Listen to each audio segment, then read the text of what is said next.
This is a little bit of a surprise. I'm Ralph, an alcoholic. Hey, what a crowd. Looks like Cairo.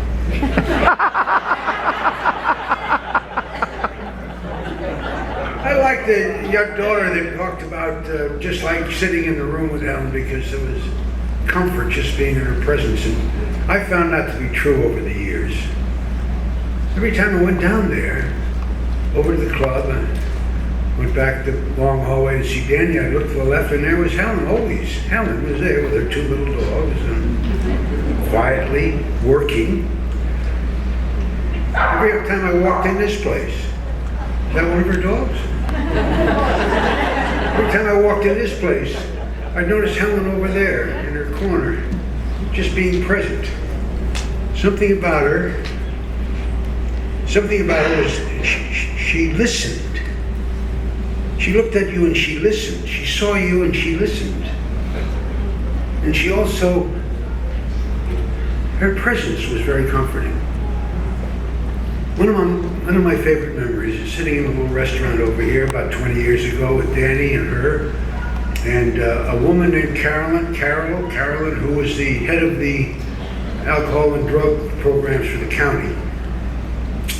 We're sitting there and things are getting busy. The club started to grow about that time and a lot of new things going on.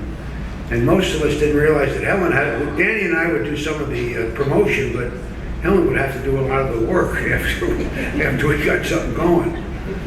And this woman was saying, you know, there's an epidemic going on in the county that's become a real problem. Girls who are on drugs and alcohol are pregnant. Found that when they go to the hospital, if they test wrong at the birth of their child, the child's taken away from them. And she said, this has really become a very tragic situation. And we're thinking about starting a program for pregnant women who want to get straight and sober for the birth of their child. And there's a lot of girls out there who are scared. They can't stop and they're scared to go to the hospital because they may lose their child. How about we think about starting a program down here? Would you consider it for pregnant women, girls? And Danny and I were quick to say, yeah, we should get into it. We should go. And Helen sat there. And finally we all realized she had the last word. She was going to do the work. We turned to Helen and she said, okay. So a while longer, we started building this house. And we started putting the word out, and pregnant girls started showing up. And they had a place to go. And I remember just a few years ago, I came down here, and they told me that the 100th child had been born at the house down there. And I think there's many, many more.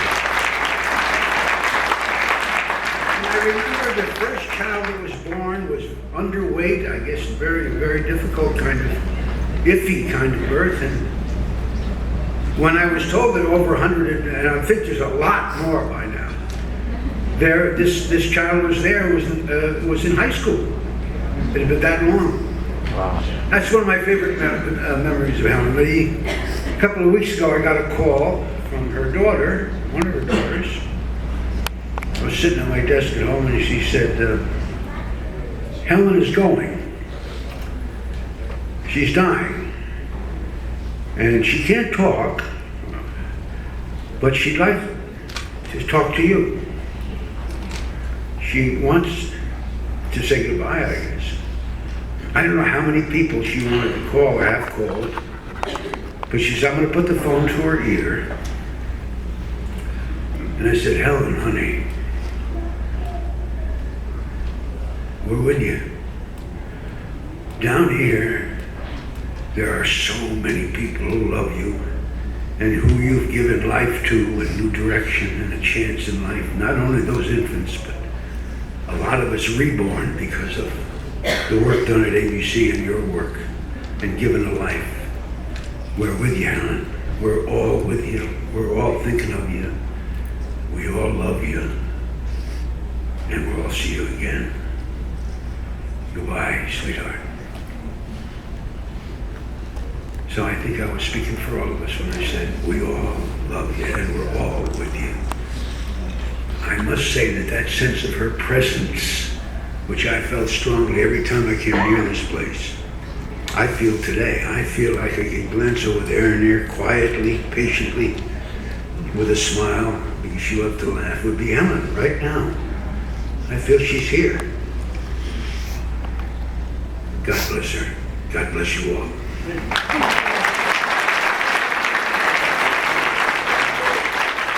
Thank you, Ralph.